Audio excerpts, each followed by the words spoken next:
I've said a few times on this channel that I don't play multiplayer games. It's a general statement, I have my exceptions. I enjoy competitive Mortal Kombat, I like playing beat-em-ups. It's just that I usually prefer a single-player experience. I used to play a lot of old-school Command & Conquer and StarCraft, and I always preferred beating up on the AI instead of playing online.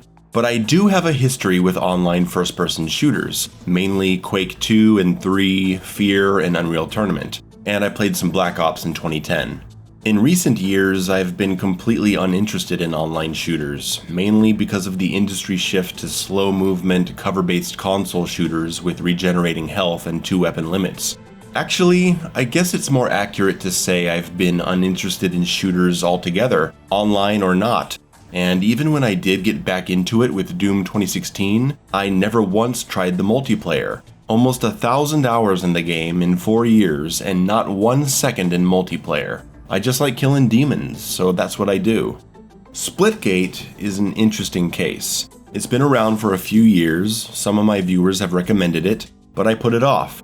Something about it just didn't grab me. It's recently gotten a lot of attention and an influx of players, so I figured now was the time. And I think I know what made me not so interested in checking it out. The art style. It's kinda generic. It doesn't really feel like anyone's artistic vision. And that's not the fault of it being an indie title. Plenty of indie games have unique art styles. And Splitgate just kinda looks... I don't know, it just looks. I get kind of an empty vibe from the world of Splitgate. And it's not helped by the lack of music. I understand the appeal of no music in a competitive shooter where you want to hear approaching enemies, but that's something you can achieve by simply turning off the music. A lot of people just play games for fun, and music is a huge part of the immersive experience. The game desperately needs a fun, high-energy soundtrack to stir up that adrenaline and motivate continuous play. I hope it becomes a future edition.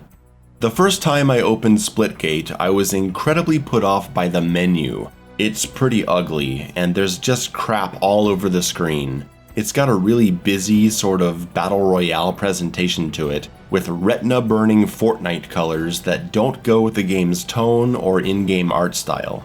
There's a bunch of menus for XP rewards, which feels kinda pointless to me. Maybe I'm just old-fashioned, but I don't see the appeal of having to individually click every weapon to redeem XP rewards. I guess it appeals to kids who get excited by the constant mental stimulation. I just find it tedious.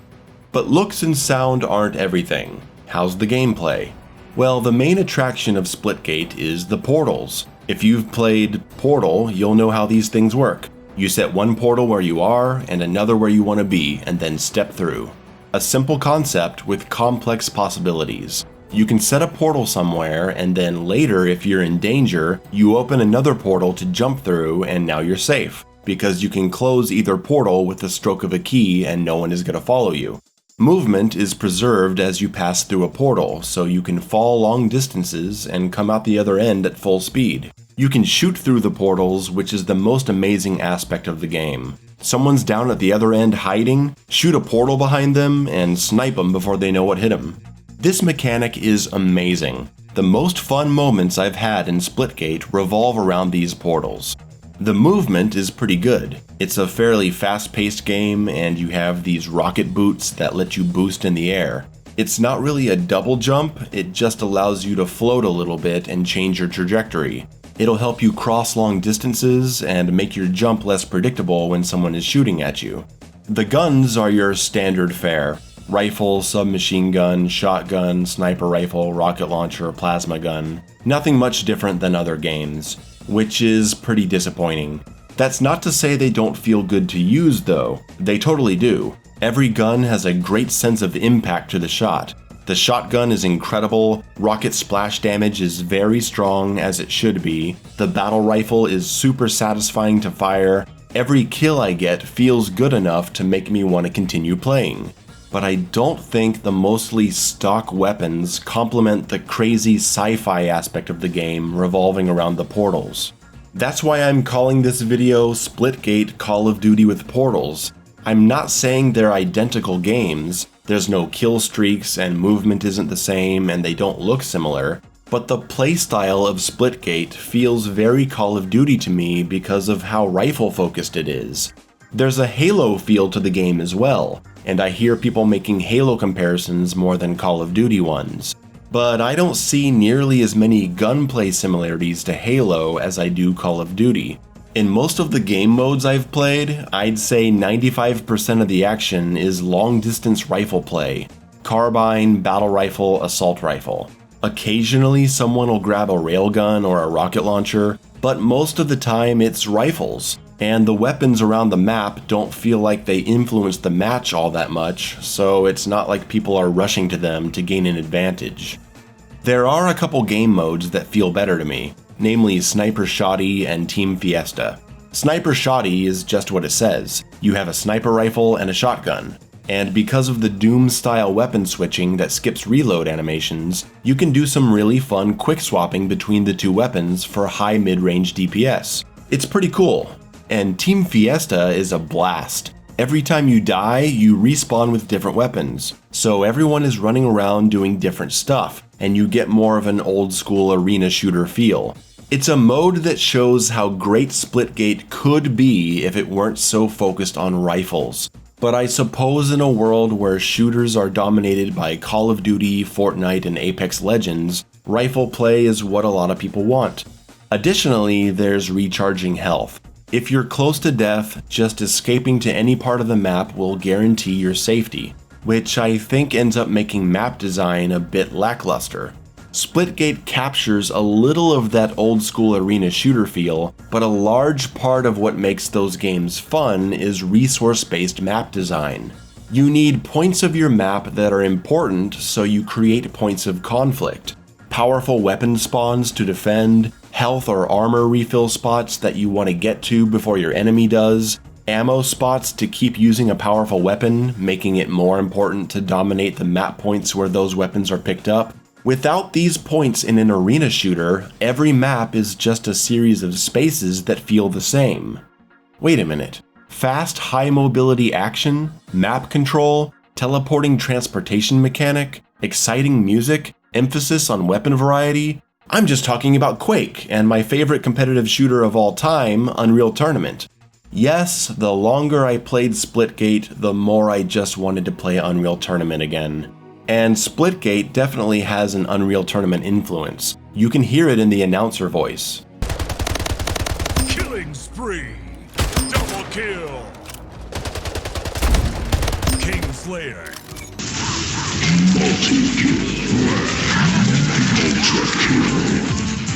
There's even a mode called Oddball, which is like a less interesting discount version of Bombing Run from UT 2003. Oddball has a ball spawning on the map that one person picks up and their team defends. The longer the team is in possession of the ball, the more points they rack up. The player with the ball can't shoot their guns, but they can kill with a melee attack to defend themselves. It's nice to see an attempt at something like this, but it just doesn't hold a candle up to Bombing Run. It's recently come to my attention that Oddball has been around since the 90s, so I'm not saying that Oddball is some kind of rip-off of Bombing Run, but I will go on to say why Bombing Run is better. Bombing Run has a ball spawning at the center of the map, two teams, one player grabs the ball and can't shoot, but what makes it so much fun is that the player with the ball can lock on to a teammate and pass the ball, and to get points you have to run the ball to the base of the opposing team and take it to the goal. If you shoot the ball into the goal, your team gets 3 points.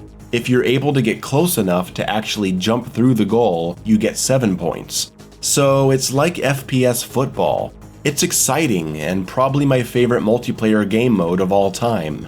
And this is what I think Splitgate is lacking, some kind of strong vision. Because while the game is pretty solid, it feels like it's just taking elements from a bunch of other shooters like Halo, Call of Duty, Unreal Tournament, Quake, and mashing them together without really pushing the strengths found in those games. They're all different games that do something to push the genre in a clear direction, while Splitgate feels like it has kind of an identity crisis and tries to do a bunch of things that other games have done, but not as good. It has Halo's feel, but without the sandbox. It has Quake speed, but without the map control. It has Call of Duty's gunplay, but without the rewards. It has Unreal Tournament's attitude, but without the soul. When I play Splitgate, occasionally I'm like, yeah, good round, that was fun. But most of the time I just kinda blankly stare at the screen, thinking, this is alright.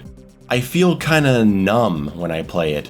Not hating it, not loving it, just going through the motions. Here and there I have a thrilling moment, usually centered around a smart portal play. And you know, I don't just compare Splitgate to old arena shooters because of their similarities and my nostalgic connection to them. It's because there's a real sense of competitive excitement in those games that I just don't see even in high-level Splitgate play. I've been watching some competitive matches of Splitgate and I just don't see it. I invite you to watch the famous match of Quake Live from 2016 between Rafa and Evil, the Grand Finals, round number 2. I'll put the link below. The match starts at the 15-minute mark. It's the most intense thing I've seen in a shooter. Watch it. That's the kind of thing we desperately need to capture in our shooters today, and Splitgate doesn't quite get there. Something about Splitgate makes me happy though. Even if it doesn't really do it for me, seeing Splitgate getting a positive response makes me feel like maybe there's a new hunger out there for more classic arena-style shooters. If you can satisfy the needs of the modern generation of gamers with all the bells and whistles like XP gain and cosmetics, while preserving the foundation of old-school arena FPS, maybe Splitgate will open the door for future games that better capture the spirit of the genre.